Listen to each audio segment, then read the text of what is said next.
obviously Nina expected to be available for selection. How is she going?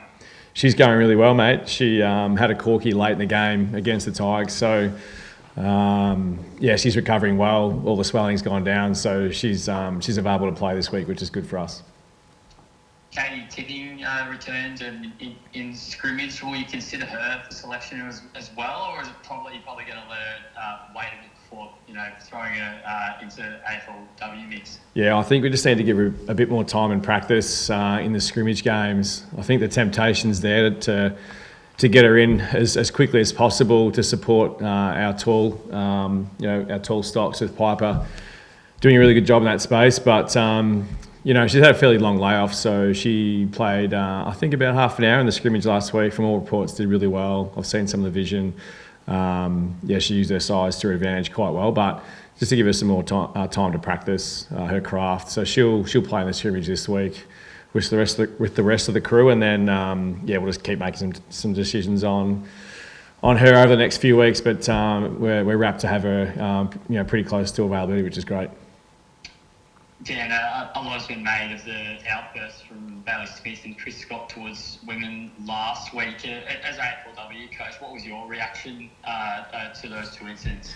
To be fair, Dan, I didn't see much of it or read some of the commentary around it. You just hope, obviously, in any workplace that everyone's respectful to all of their colleagues or staff, and I'm sure that's just the attitude from our staff in particular. But I didn't really go into too much about what happened. But so that's probably where it's at for now.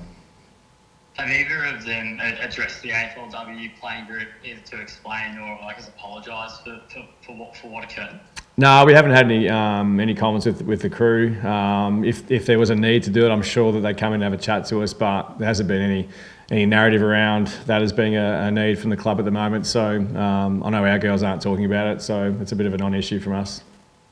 So I guess so. That's my next question. Are you confident that there's no culture problem at all in the men's towards women, or just anything of that regard? Not that I'm aware of, and I'm here pretty much 7 days a week, and I can hand on heart say that the crew get on really well together. We cross over all the time off the back of our logistics around sharing the same facility, gym, ground.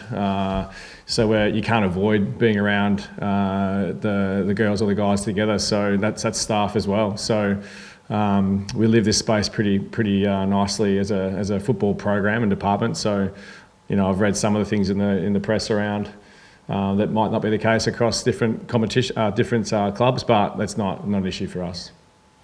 Has Chris had a bit of a relationship with the players or staff of AFLW, the AFLW side of things? Yeah, he does when he needs to, or when he feels like there's a reason to get involved. We had a good chat to the group before we started our season, which was nice, just to kind of hand over from one season to the next. So yeah, we have not just Chris, but we got Nigel Lappin, Tom Atkins, Stephen King, James Kelly, James Riley. They all support our staff and players. Like even now, I'm walking to this presser. Nigel's working with our players. So across our coaching group and our men's and women's cohort, there's a really strong relationship. Yeah, perfect. Thanks, all you, King. Dan, every game is massive in a 12-game season, but looking at the ladder, you sit on 8 points with Port Adelaide, you're 4 out. How important is this one, just as it probably in the juncture of the season to go into the second half, to be 3-3? Because 2 and 4, you then make life really difficult for yourself. Yeah, you probably hit the nail on the head with every game is important, and they all have a high priority on wins and losses. It's no different to last week, to be fair. Like I said earlier in the week around the risk of being cliche, but we're prepping for Port, and we're not looking too far ahead to see, the what-ifs around wins or losses. We need to make sure that we're best prepared to give us the best chance to be our best against Port Adelaide, who are in a similar position to us, clearly, with their wins and losses and the way they've been playing. But don't get me wrong, it's not in the back of my mind as coach looking at the program around how we forward plan for things, but for us to make sure that we stay in the moment and make sure we're best plan for now is the most important piece for our group to be aware of, and I'm sure it's the same for Port. Melbourne obviously a really good side. Did you see something that Port Adelaide did, obviously other than keeping the 2 goals for 3/4 time, that actually sort of go, gee, that's something we need to be really on? Yeah, and they've been good at it for a while. Their pressure factor is through the roof. Like, you know, they're hardened, experienced, strong around contest, and they can pretty much, not bully players, but they can certainly create enough contest to win possession or fight to get the possession back. And they did that really well against the D's early, and then the D's got a bit of a run on and probably just ran out of time, to be fair. Like, it being contested from start to finish takes a lot out of you from a fatigue perspective. So they play a pretty fast and furious brand, similar to Richmond, around just their ball movement and speed of game. So combine that with hard-hitting bodies and strong contested players, there's no surprise why they're around the mark. Last year, great season for them, going deep into finals. And it shows again, like, here we are at round 6, and some teams just take a little bit longer to get their mojo. You can probably throw us into that bracket, and Port are probably the same. They started to find some form off the back of pressure, time in practicing. They've had some good games against strong opposition as well. So, if we can handle the pressure factor and still play a brand that we train, it's going to be a really interesting game. Who goes to Matilda? Well, we haven't got too many. So, I'd say Piper would go to Scholes to start with, and then we might just throw around a shared collective approach to play around her. She'll play forward, no doubt. It's been... That's probably more important when she does go forward. Yeah, we think we've got a couple of our taller, faster players that can give her a bit of a run for her money there. But again, it's just, she's a great player, and they've got really strong players. Like Gemma Houghton's an outstanding player, and she's in really good form too. So there's probably 3 or 4 players we need to be concerned about in the front half, let alone around the midfield, and Matilda's one. But this is where the pressure in the midfield competition is going to be really important around. If we can just kind of stem the bleeding in regards to inside 50 entries and clearance losses, which they're very good at. They're a good clearance team, but so are we. So we'll hopefully go with a plan to kind of take away some of those options for them. You've got pretty good health now, I think 2 or 3 on the injury list. But are you looking for stability now through this mid part of the season where you won't chop and change too much unless players become available that you think will help you get to where you want to be? Yeah, well, winning helps that. So the last couple of rounds we've obviously won,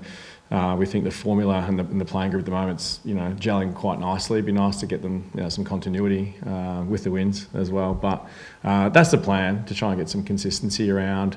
Not only just playing some of our younger players as well, but if there's a need though to change for different reasons, whether it be form or just different strengths and skill sets, we'll certainly look at that. I think that's pretty well publicised. We're happy to throw the maggots around early days to try and get that right look, and we'll continue to do so if we need to. Does that make life tough for me to get back into the side? No, not at all. Like, if again, it's week to week. We pick a side based on who we think is going to give us the best chance to win, and matchups, opposition, experience, all those things count for a lot of things. So every player is discussed around what they can contribute to the team from week to week, and if we think it's the right mix, that's where we go. Is it getting harder for Shelley to get back at some stage?